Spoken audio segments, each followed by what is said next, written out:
नमस्कार दोस्तों। आज जो हमारा बचा हुआ था ना रबड़ का जो पार्ट है पॉलीमर के अंदर वो पूरा करेंगे और उसको पूरा होते ही आपकी यूनिट ये कंप्लीट हो जाएगी। तो आज हम जो पढ़ेंगे ना वो क्या क्या पढ़ेंगे। रबड़ है, रबड़ क्या होता है, रबड़ की क्लासिफिकेशन। इसके अंदर आपके 3 टाइप होते हैं। कौन कौन से? आपका एक तो नेचुरल रबड़ होता है, दूसरा हमारा कौन सा सिंथेटिक रबड़ आएगा और तीसरा वल्कनाइज्ड रबड़। तो उसी के साथ हमारी फिर यूनिट भी पूरी हो जाएगी। और फिर उसके बाद में जो इसके जो क्वेश्चन 5 साल पूछे हुए ना एनसीईआरटी और जो आपकी प्रॉब्लम थी जो आपने भेजी थी उन प्रॉब्लम को भी डिस्कस करेंगे। ठीक है जी। तो आप सभी का अपना YouTube channel chemistry by Shiv Kumar sir at Shri Krishna school Mahendragarh पर हार्दिक स्वागत है। आज हम स्टार्ट करेंगे रबड़। ठीक है जी। तो रबड़ क्या होता है? सबसे पहले ना रबड़ ध्यान देना, बहुत आराम से पढ़ेंगे तो आपको समझ में आए। रबड़ तो रबड़ आपका एक इलास्टोमर होता है, elastomer polymer, elastomer polymer, elastomer polymer. और आपने इलास्टोमर शुरुआत में पढ़ा था। इलास्टोमर पॉलीमर वो पॉलीमर होता है जिनमें वीकेस्ट फोर्स ऑफ अट्रैक्शन होगा। वीकेस्ट मतलब कि रबड़ क्या होता है जिसमें फोर्स ऑफ अट्रैक्शन होता ही नहीं। आप जितना उसको खींचोगे और वापस छोड़ोगे वापस अपनी पोजीशन के ऊपर दोबारा आ जाएगा। वो आपकी इस कैटेगरी में आते हैं। किसमें? इलास्टोमर में। क्लियर है? चलो आगे। Yes sir. नेक्स्ट इसकी टाइप। तो टाइप जब इसकी पढ़ते हैं ना तो इसकी 3 टाइप्स है मेनली। तो पहला जो हमारा आता है कौन सा आता है? नेचुरल, नेचुरल रबड़, नेचुरल रबड़। और इसका एक दूसरा नाम भी, इस नाम से भी कई बार पूछा, poly isoprene, poly isoprene. Clear? अब इस नेचुरल रबड़ है ना, ये नेचुरल रबड़ इसके जो मेन मेन पॉइंट्स है ना वो आपसे डिस्कस करते हैं। तो नेचुरल रबड़ है ना, फर्स्ट ये नेचुरल पॉलीमर है। Clear? First point natural polymer. ठीक है जी। सेकंड इलास्टोमर, मतलब इलास्टोमर है तो इलास्टोमर की टाइप के अंदर ही आता है इलास्टोमर। थर्ड तो किससे मिलता है बच्चों? लेटेक्स से। लेटेक्स का वर्ड है जो प्लांट से मिलता है, लेटेक्स। जो लेटेक्स होता है ना वो क्या क्या होता है? Which is colloidal, colloidal solution, colloidal solution of, colloidal solution of water. Clear? Third इसका जो पॉइंट है ना रबड़ मेनली कहाँ मिलता है आपको? तो ये मिलता है आपको मेनली इंडिया के अंदर मिलता है, साउथ साउथ सदर्न इंडिया। ठीक है? सदर्न इंडिया में जैसे आपका कर्नाटक, केरला है, ठीक है, इस साइड। और कंट्री देखो तो आप उस साइड जाओ, श्रीलंका। ठीक है जी, श्रीलंका आपका, ठीक है, और साउथ अमेरिका, इंडोनेशिया। ठीक है, वहां पर आपके ये नेचुरल रबड़ मिलते हैं। फिर इसके बाद मैंने ये टॉपिक आता हमारा कि जो पॉली आइसोप्रीन है ना इसकी प्रिपरेशन या नेचुरल रबड़ की प्रिपरेशन। तो इसमें क्वेश्चन पूछा है कि what is monomer unit, what is monomer unit of natural polymer या नेचुरल रबड़। तो नेचुरल रबड़ या फिर पॉली आइसोप्रीन, पॉली आइसोप्रीन। तो ध्यान देना इसकी जो मोनोमर यूनिट होती है ना वो कौन सी होती है? आइसोप्रीन। इसका जो आंसर आएगा ना वो कौन सा आएगा? आइसोप्रीन। ठीक है जी, आइसोप्रीन। और एक बार क्वेश्चन ये पूछा था कि जो आइसोप्रीन होता है ना इसकी जो मोनोमर यूनिट है ना आइसोप्रीन की जो स्ट्रक्चर है उसका आईयूपीएसी नेम क्या होगा? इसका आईयूपीएसी नेम क्या होता है? 2 मिथाइल ब्यूटा 1,3 डाइईन। ठीक है जी, ये 2 मिथाइल ब्यूटा 1,3 डाइईन ये इसकी नेचुरल रबड़ की मोनोमर यूनिट है। इससे आपका नेचुरल रबड़ तैयार होता है। ठीक है जी। अब इसके बाद इसकी प्रिपरेशन पढ़ेंगे। यहाँ तक का आपका क्लियर हो गया होगा? यस। ठीक है। तो देखो नेक्स्ट अगला टॉपिक हमारा जो आता है ना वो देखो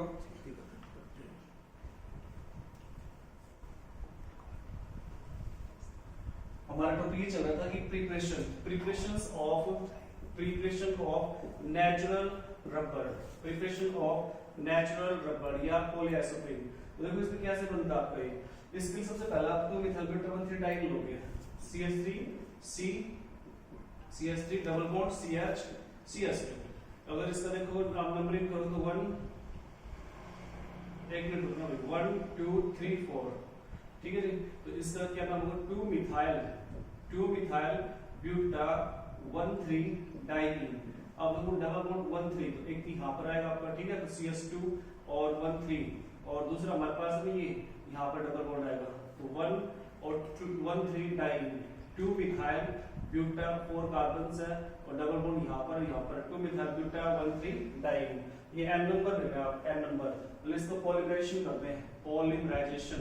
तो जो पॉलीमराइजेशन इसका करेंगे ना तो इससे क्या बनेगा हमारा ये डबल बॉन्ड है ना, ये यहाँ शिफ्ट होगा, ये आगे चला जाएगा, ठीक है जी।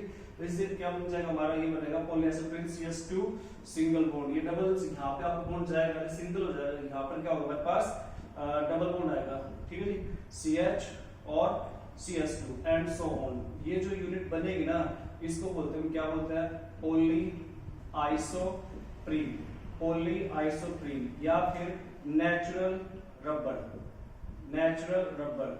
तो आपसे कई बार पूछ सकते हैं, 2 नंबर में कुछ पूछा क्वेश्चन भी है कि नेचुरल रबर की प्रिपरेशन, तो आपके सामने 2 मिथाइल ब्यूटान 3 का पॉलीमरेशन करोगे तो आपको क्या बनेगा, नेचुरल रबर या फिर पॉली आइसोप्रीन। क्लियर हो गया होगा, ठीक है। नेक्स्ट इसमें एक चीज ये भी इंपॉर्टेंट है कि जो आपका नेचुरल रबर है ना, वो सिस होता है, ट्रांस होता है। इसमें ऑब्जेक्टिव क्वेश्चन पूछा क्वेश्चन है नीट के अंदर, सिस या ट्रांस। तो आपका जो नेचुरल रबर है, इंपॉर्टेंट पॉइंट है, नेचुरल रबर। नेचुरल रबर कैसा होता है, natural rubber is cis polyisoprene, cis polyisoprene. अब कई बच्चों को सिस का पता होगा, सिस क्या होता है, सिस होता है जिसमें डबल बॉन्ड, इधर देखो सिस क्या होता है, कार्बन डबल कार्बन, और इसके जो मान लो दोनों तरफ है ना, एक जैसे एटम एक साइड हो, जैसे ए इधर बी, तो ये ऐसी पोजीशन होगी ना, उसको सिस बोलते हैं, सिस। और अपोजिट में होता है ना एक जैसे एटम, तो होता है ट्रांस। तो नेचुरल रबर कैसा होता है हमारा, सिस पॉली आइसोप्रीन। अब सिस पॉली आइसोप्रीन का स्ट्रक्चर ड्रा करें तो कैसे करेंगे, देखो सी डबल बॉन्ड सी, यहाँ डबल बॉन्ड है, ठीक है, उसके साथ में एक CH3, इधर एक CH2, ठीक है जी, और CH2 के साथ चेंज चल रही है, तो यहाँ पर बॉन्ड चल जाएगा। उसके बाद में हमारे पास यहाँ पर H और ये CH2, क्लियर। मतलब सीधी पॉली आइसोप्रीन की स्ट्रक्चर दोबारा से ड्रा किया आपने। अब इसी को सिस की फॉर्म में लेके जाएंगे, सिस की फॉर्म में कैसे होगा, आपके पास ये CH2, ठीक है जी, CH2, फिर carbon double bond C H CH2, इधर ये यूनिट चल जाए, उधर क्या जाए CH3। मतलब कहने लगे कि दोबारा से इसी को लिख दिया आपने ऐसे ऐसे ही। अब यहाँ इसमें देखो ध्यान से, आप दोनों CH2 एक साइड है, एक साइड आपका, इसमें देखो दोनों CH2 आपके एक साइड है, ठीक है। तो ये आपका सिस पॉली आइसोप्रीन है, ठीक है। तो हमारा जो पहला जो रबर था ना, नेचुरल रबर, वो पूरा हो चुका, समझ में आ गया होगा, ठीक है। बस बोर्ड तो नहीं हो रहा ना, बोर्ड अगर हो रहा तो मैं आपको एक बात बताता हूँ, सुनना, ठीक है। क्या, एक ही चौखट पर सर झुकाओ तो सुकून मिलता है, एक ही चौखट पर सर झुकाओ तो सुकून मिलता है। अक्सर भटक जाते हैं वो लोग जिनके हजारों खुदा होते हैं, अक्सर भटक जाते हैं वो लोग जिनके हजारों खुदा होते हैं। तो बच्चों सेकंड जो इसकी टाइप है रबर की, वो कौन सी हमारी सेकंड इसकी टाइप है आपकी synthetic rubber, synthetic rubber, synthetic rubber. तो ये भी सिंपल सा है, आपने पहले पढ़ भी लिया। सिंथेटिक रबर क्या होता है हमारे पास, मैन मेड जो रबर होगा ना, मैन मेड रबर, उसको क्या बोलते हो आप, सिंथेटिक रबर बोलते हो, ठीक है जी। इसके अंदर कौन कौन से एग्जाम्पल है, पहला जो एग्जाम्पल था आपने पढ़ लिया, बुन्ना एस, या फिर इसको बोलते हैं SBr, बुन्ना एस या फिर SBr।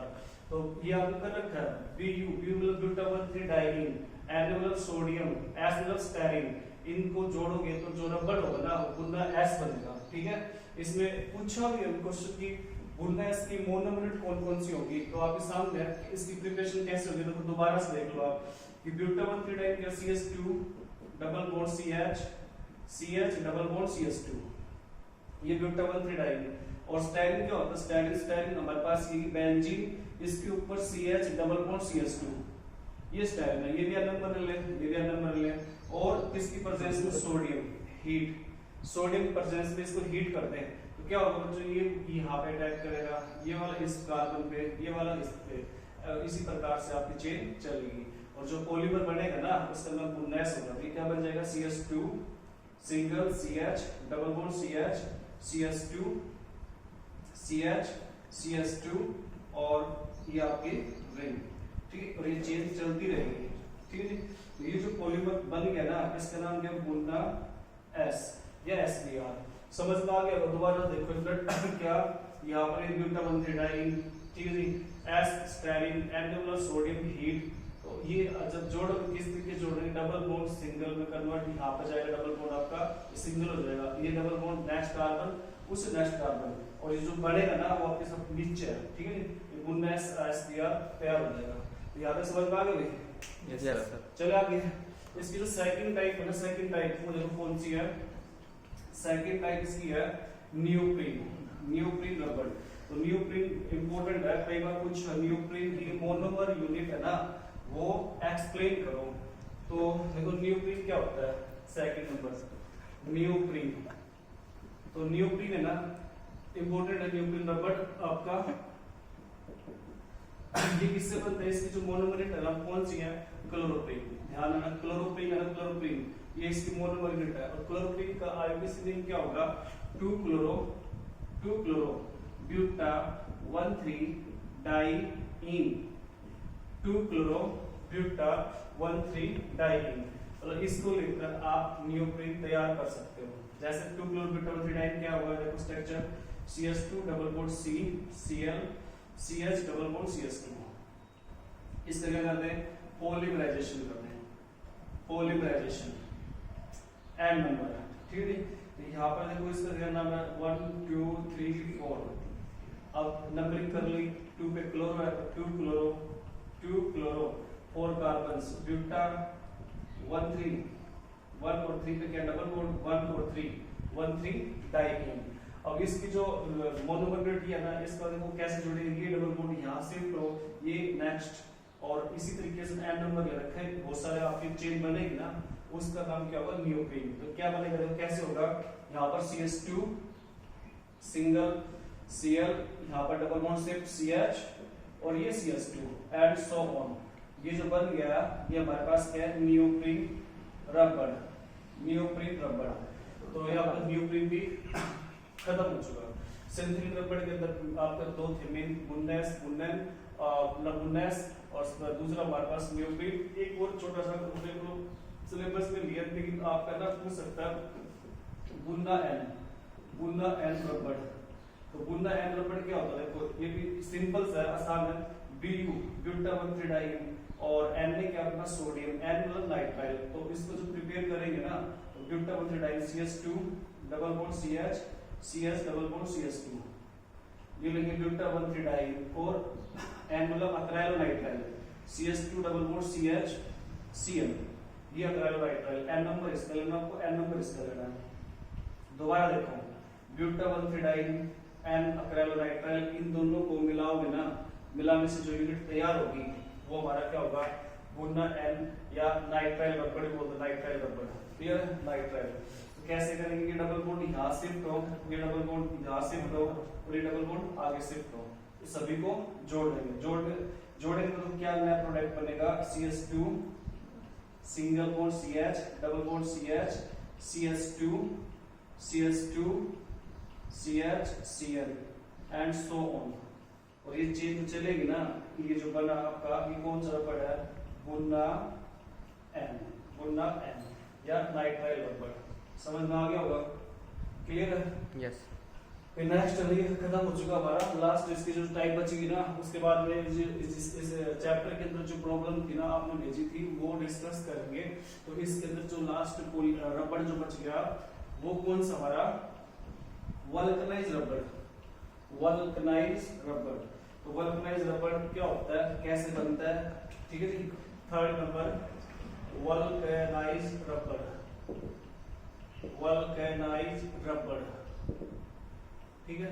तो वल्कनाइज रबर क्या होता है, तो ये जो बनता है ना ये prepared by, first prepared by, कैसे बनेगा, prepared by vulcanization process, vulcanization process एक प्रोसेस है, इसके अकॉर्डिंग बनेगा वल्कनाइजेशन प्रोसेस। ये प्रोसेस क्या होता है कि heating of raw rubber materials,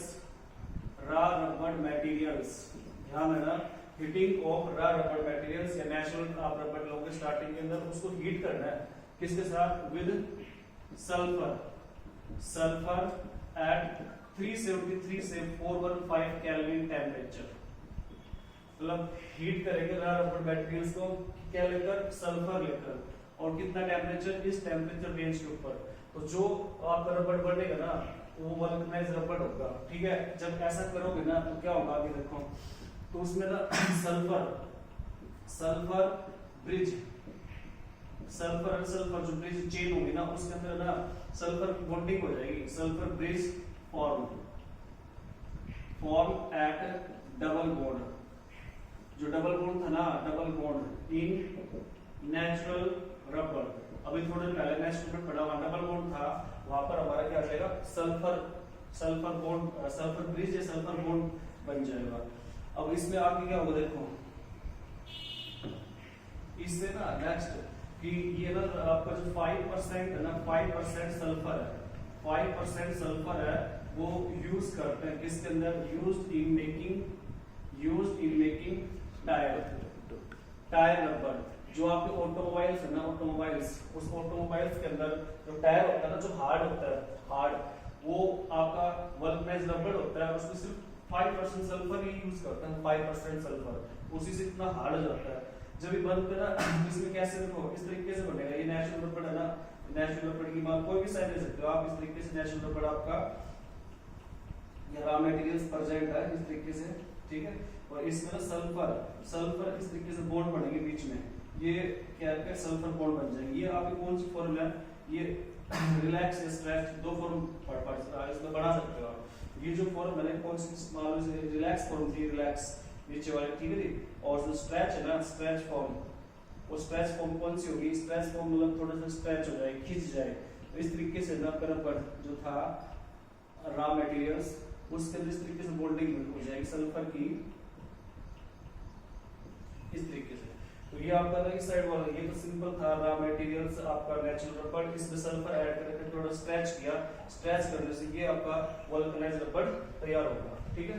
यहाँ तक समझ में आ गया होगा, क्लियर है। अब इसी के साथ ना ये जो आपकी यूनिट थी ना पॉलीमर, ये पूरी कंप्लीट हो चुकी।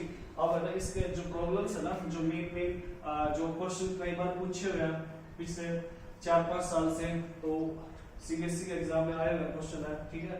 तो वो क्वेश्चन आपसे डिस्कस करते हैं। सबसे इम्पोर्टेंट आपका जो क्वेश्चन था ना, जो आप पहले समझ में कम आया, वो क्वेश्चन, ये पहला क्वेश्चन आपने पूछा था फर्स्ट कि हाउ कैन यू एक्सप्लेन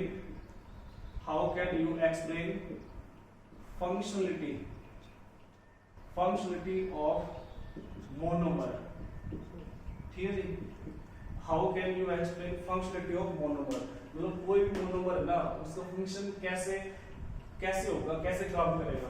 तो फंक्शनलिटी मींस क्या होगा, इसका आंसर क्या है, फंक्शनलिटी मींस ये होता है, फंक्शनलिटी कि मोनोमर कैसे काम करेगा। Functionality means number of bonding site, number of bonding site, मतलब कि जो आपका मोनोमर है ना, वो कितनी बॉन्डिंग बढ़ा सकता है ना, वो फंक्शनलिटी कहलाती है। Functionality means number of bonding या बाइंडिंग साइट। जैसे मान लो मैं आपको एग्जांपल दूं, इथीन है, इथीन, प्रोपीन है, स्टाइरिन है, पॉलीस्टाइरिन, आप इनका देखो ना, इनकी फंक्शनलिटी कितनी है, इससे पूछ सकते हैं कि फंक्शनलिटी कितनी है। तो ये फंक्शनलिटी दिखाओ कितनी आएगी, 1, इसमें 1 आएगी, 1 इथीन, प्रोपीन और पॉलीस्टाइरिन में। अब 2 का एग्जांपल देखो, 2 किस में आती है, मान लो एग्जांपल दूं, एडिपिक एसिड है, एडिपिक एसिड। अब एडिपिक एसिड आपने पढ़ा था कैसे, with CH2 for C double bond O OH, C double bond O OH, ये आप एडिपिक एसिड है। अब इसकी जो फंक्शनलिटी होगी ना, फंक्शनलिटी वो कितनी होगी, ये दोनों तरफ से अटैक करता है। आप ध्यान रखिए, यहाँ से भी OH निकला था, इसका भी OH निकला था, तो यहाँ फंक्शनलिटी कितनी आएगी, 2, क्लियर। तो फंक्शनलिटी मतलब number of bonding site. Ethene के अंदर देखो यार, इथीन के अंदर CH2 डबल बॉन्ड CH2, तो आपको जो बॉन्ड बढ़ेगा ना, जुड़ेगा वो इस साइड से जुड़ेगा, इस साइड से, मतलब जुड़ेगा एक साइड से, लेकिन इसमें देखो यहाँ से भी जुड़ेगा आपका, इधर से भी जुड़ेगा, यहाँ पर फंक्शनलिटी कितनी आएगी, 2। समझ में आ गया भाई, यस सर, क्लियर है। सुन, यस, चले आगे। नेक्स्ट देखो आपका जो क्वेश्चन था ना अगला, वो ये था कि how can you differentiate between buna S and buna N. आज ही पढ़ा आपने बुन्ना एस और बुन्ना एन है ना, उन दोनों में क्या डिफरेंस है। तो मैं बता रही हूँ, रबर जब पढ़ोगे ना तो सारा आपको समझ में आ जाएगा। तो देखो क्या क्वेश्चन था, सेकंड क्वेश्चन, व्हाट इज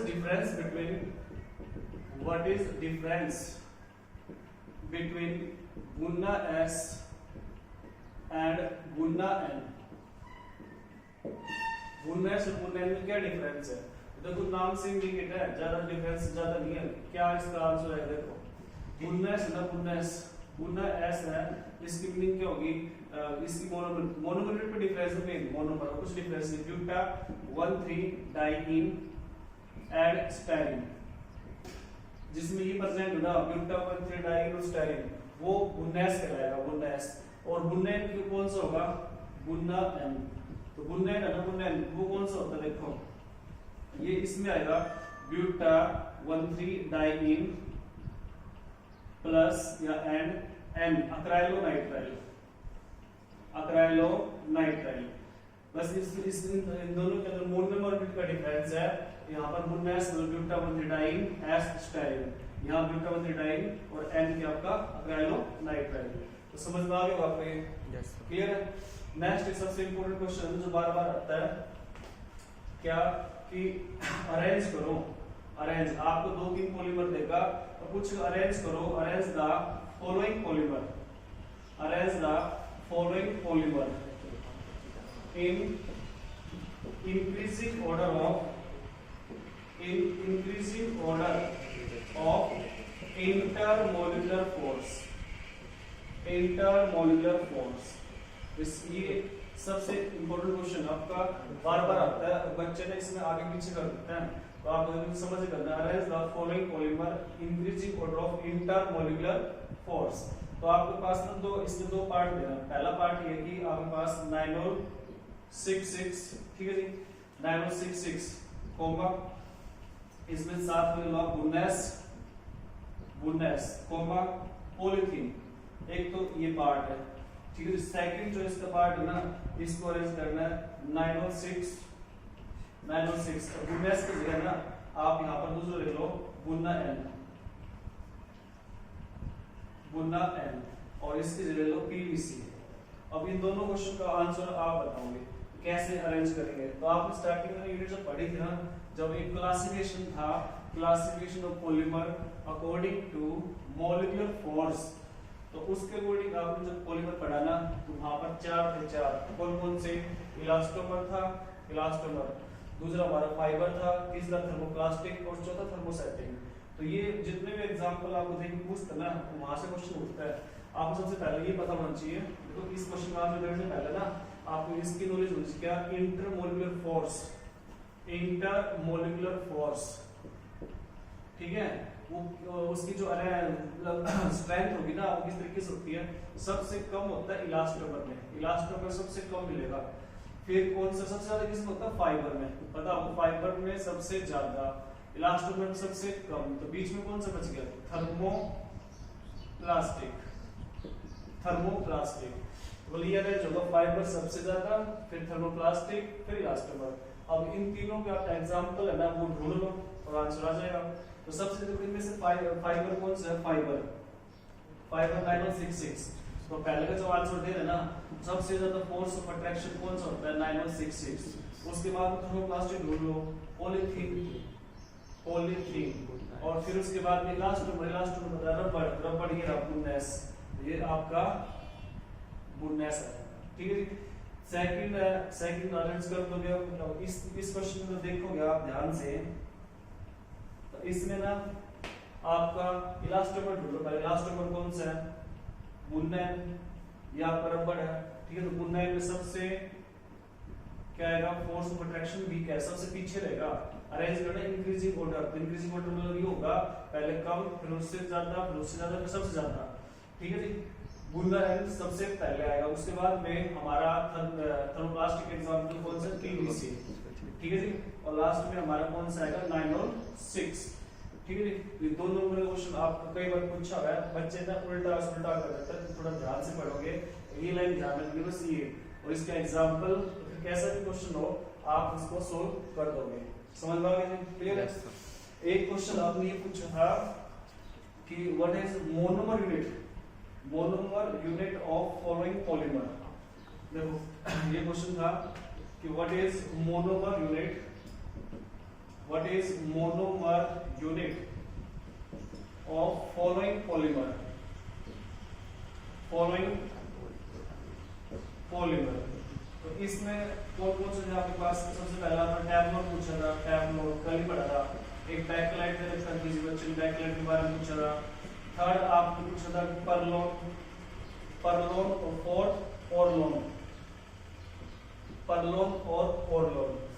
एक आपने पूछा था फिफ्थ बैकेलाइट, बैकेलाइट की मोनोमेंट बताओ। सिक्स पूछा था ग्लाइक्टल, ग्लाइक्टल है इसकी मोनोमेंट बताओ। सेवन पूछा था आपने डैक्रोन, डैक्रोन की मोनोमेंट बताओ। इस नेक्स्ट 8 पूछा था आपने नेचुरल रबर, नेचुरल रबर। ठीक है जी, तो आपकी 8 प्रॉब्लम थी और फिर इसी साथ आपका ये प्रॉब्लम होते ही लगभग चैप्टर आपके पूरा हो गया। अब इसको रिवाइज करना, ठीक है। छोटी ट्रिक थी आपको, इसको बार बार एक दो बार ना याद करके लिख कर देखो, सारा आ जाएगा। तो देखो इसमें क्वेश्चन क्या था कि मोनोमेरिक क्वेश्चन टैप लोन, तो कल ही पढ़ा आपने टैप लोन। टैप लोन की मोनोमेरिक क्या होती है? अगर इसे कुछ स्ट्रक्चर बताओ, स्ट्रक्चर तो स्ट्रक्चर बता सकते हो आप CF2 डबल बॉन्ड CF2, ये था। इसका नाम था टेट्रा फ्लोरोइथीन, टेट्रा फ्लोरोइथीन। इसकी मोनोमेरिक का नाम है टेट्रा फ्लोरोइथीन। क्लियर, समझ में आ गया होगा। सेकंड है बैकेलाइट, बैकेलाइट की जो मोनोमेरिक कौन सी होती है? फिनोल, फिनोल एंड या phenol plus formaldehyde, phenol plus formaldehyde. और तीसरा जो हमारे पास था ना वो क्या था? परलोन। ये इंपॉर्टेंट है चीज देखना है आपको, परलोन और ओरलोन देखने में जैसे हैं लेकिन दोनों अलग अलग हैं। परलोन है ना वो कौन सा होता है? Nano 6 polymer, nano 6। ओरलोन होता है ना, ओरलोन पॉलीमर, वो कौन सा होता है हमारा? ओरलोन पेन, पॉली एक्रेलोनाइट्राइल। दोनों अलग अलग है, ठीक है, इसलिए साथ साथ में लिखे हैं आप अभी जैसे समझो। परलोन अलग है, ओरलोन अलग है। तो परलोन और परलोन 906 और इसकी मोनोमेरिक कौन सी थी? Caprolactam, caprolactam. और एक चीज समझ पा रहा है? यस सर, क्लियर है? कैप्रोलैक्टम। ओरलोन है, ओरलोन पेन, अभी पता है पेन, पेन में पी हटाते हैं, जो बच गया वही इसकी मोनोमेरिक कहलाएगी।